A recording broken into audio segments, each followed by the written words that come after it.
दुनिया का एक ऐसा देश जहां की लड़कियों को देखकर आप भी अपना दिल हार जाओगे। एक बार जो इस देश में आ गया वो यहाँ का नजारा देखकर दोबारा कहीं जाने का नाम नहीं लेगा।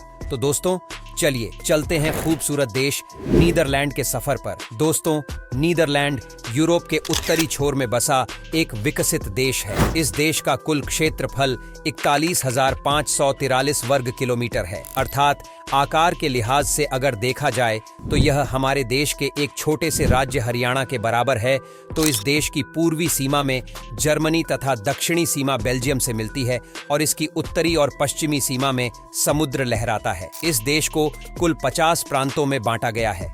इस देश की राजधानी एम्स्टर्डम है, जो कि इस देश का सबसे बड़ा शहर तथा यूरोप के सबसे खूबसूरत शहरों में से एक है। दोस्तों इस देश की कुल जनसंख्या 1,73,00,000 के आसपास है। दोस्तों अगर धर्म की बात की जाए तो इस देश की आधी आबादी नास्तिक है, यानी कि ये लोग किसी भी धर्म को नहीं मानते हैं और तकरीबन 23% लोग रोमन कैथोलिक धर्म को मानते हैं। यहाँ का ऑफिशियल लैंग्वेज डच है, जो कि यहाँ पर सबसे ज्यादा बोली जाती है। दोस्तों अगर करेंसी की बात की जाए तो इस देश का करेंसी हमारे देश के रुपए से तकरीबन 85 गुना ज्यादा मजबूत है, यानी कि 1 यूरो बराबर भारत के 85 रुपए के बराबर होता है। तो इस देश का कॉलिंग कोड +31 है और लोग यहाँ पर दाहिनी तरफ गाड़ी चलाते हैं। हॉलैंड और नीदरलैंड दोनों एक ही देश। दोस्तों कई लोगों के मन में सवाल होता है, हॉलैंड और नीदरलैंड दो अलग अलग देश हैं, लेकिन मैं आपको बताता चलूं हॉलैंड कोई अलग देश नहीं है। ये तो नीदरलैंड का ही एक हिस्सा है,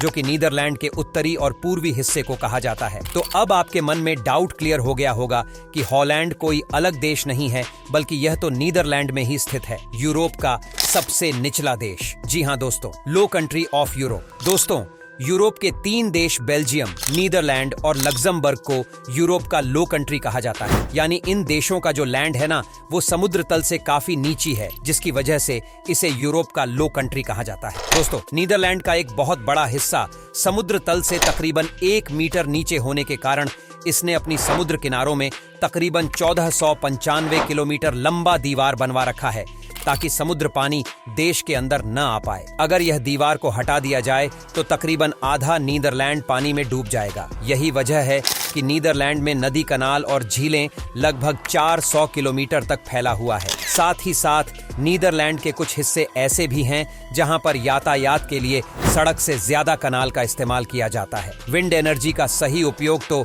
नीदरलैंड विंड एनर्जी का इस्तेमाल सदियों से करता आ रहा है। यहाँ पर विंड मिल का इस्तेमाल वृहद संख्या में आज भी किया जाता है। आपको बताता चलूं, विंड मिल एक तरह का हवा से चलने वाली पंप होती है, जिसे सदियों से नीदरलैंड में पानी उठाने के लिए इस्तेमाल किया जाता है और ऐसी तकरीबन 1000 से भी ज्यादा विंड मिल आज भी परिचालित में हैं।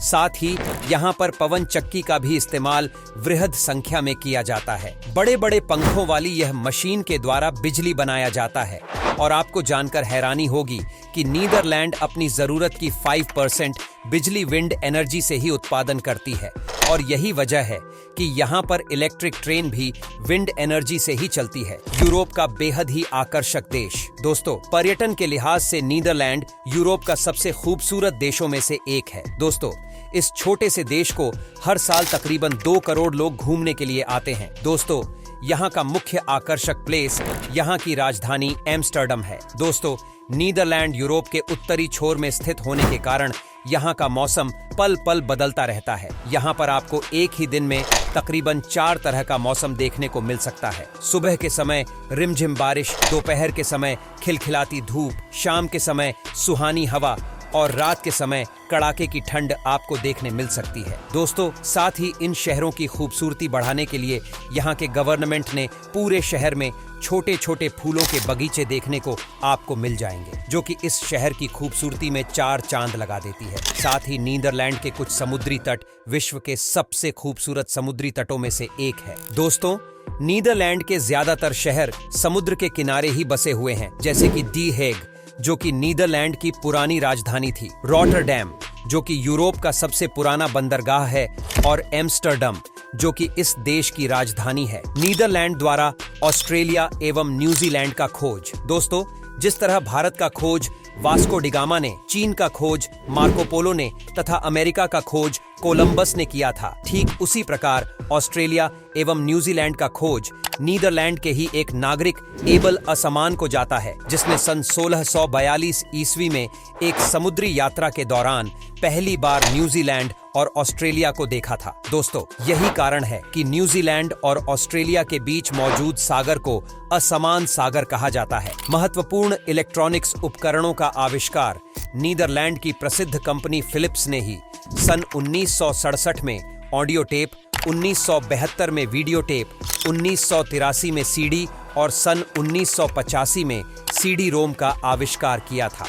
दुनिया की सबसे पुरानी कंपनियों में से एक फिलिप्स का हेडक्वार्टर भी नीदरलैंड के एम्स्टर्डम में ही स्थित है। साथ ही दुनिया का सबसे पहला बल्ब भी एम्स्टर्डम में ही आविष्कार किया गया था, जिस वजह से इस शहर को सिटी ऑफ लाइट भी कहा जाता है। इतना ही नहीं दोस्तों, माइक्रोस्कोप, टेलीस्कोप, पेंडुलम घड़ी का भी आविष्कार 16वीं शताब्दी में नीदरलैंड में ही किया गया था। आज के लिए बस इतना ही, मिलेंगे नेक्स्ट वीडियो में, तब तक के लिए बाय।